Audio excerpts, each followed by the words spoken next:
In the previous video, we took a look at Justin Martyr's statements in chapter 80 of his dialogue with Trypho and discussed how amillennialists feel there are three groups involved there, one of which refers to orthodox amillennialists, and we saw that it likely refers to Montanism rather than amillennialism.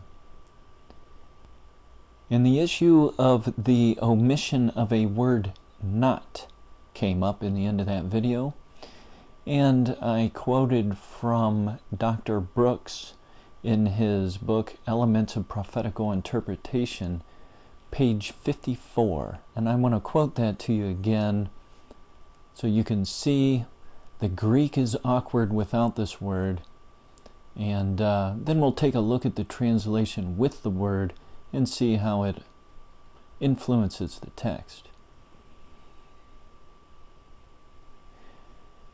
The extract just given from Justin is as literally translated from the Greek as I can give it.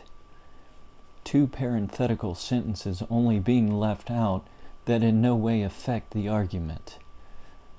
The translator into Latin of the Parisian edition of Justin's works labors hard to give a sense which may comport with the omission of the word not. But it is in several instances not justified by the Greek.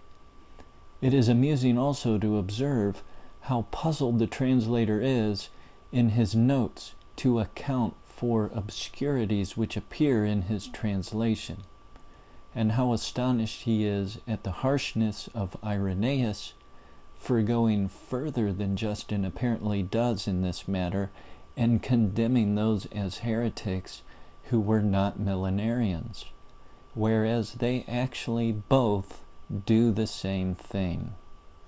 Now let's take a look at the translation as it should read. And Trypho to this replied, I remark to you, sir, that you are very anxious to be safe in all respects, since you cling to the Scriptures. But tell me, do you really admit that this place, Jerusalem, shall be rebuilt?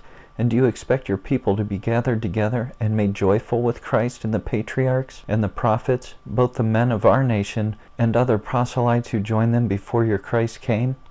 Or have you given way and admitted this in order to have the appearance of worsting us in the controversies?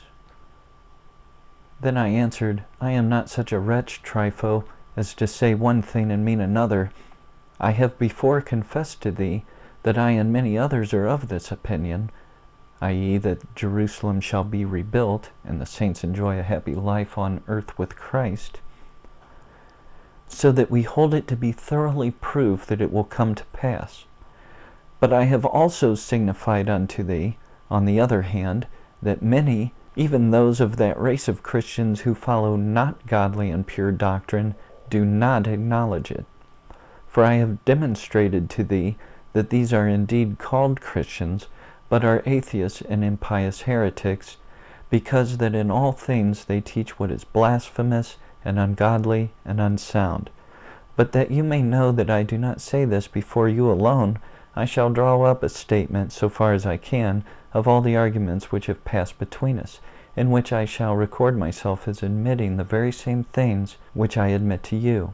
For I choose to follow not men or men's doctrines, but God and the doctrines delivered by him.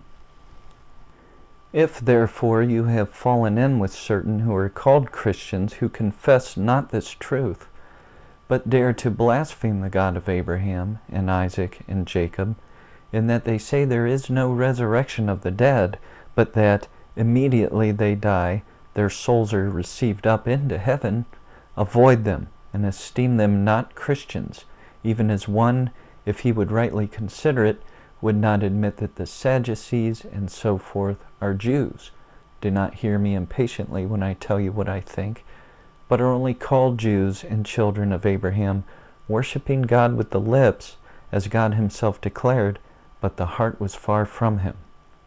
But I and whatsoever Christians are orthodox in all things, do know that there will be a resurrection of the flesh, and 1,000 years in the city of Jerusalem, built, adorned, and enlarged, according as Ezekiel, Isaiah, and other prophets have promised. That's Justin Martyr, Dialogue with Trypho the Jew, chapter 80, and that comes from the translation provided by Dr. Brooks in Elementals of Prophetical Interpretation, pages 52 to 53. Now, if you look back here, see this knot right here? That is the knot that was omitted from some manuscripts, and which now makes the Greek awkward when it's not there. And just look at the change it makes to this passage. It goes from describing the three groups down to two: Orthodox Christians and Gnostic heretics. And this is more in line with Irenaeus and Tertullian, as we'll see. There's just no way Justin would have referred to these people as members of the pure and pious faith.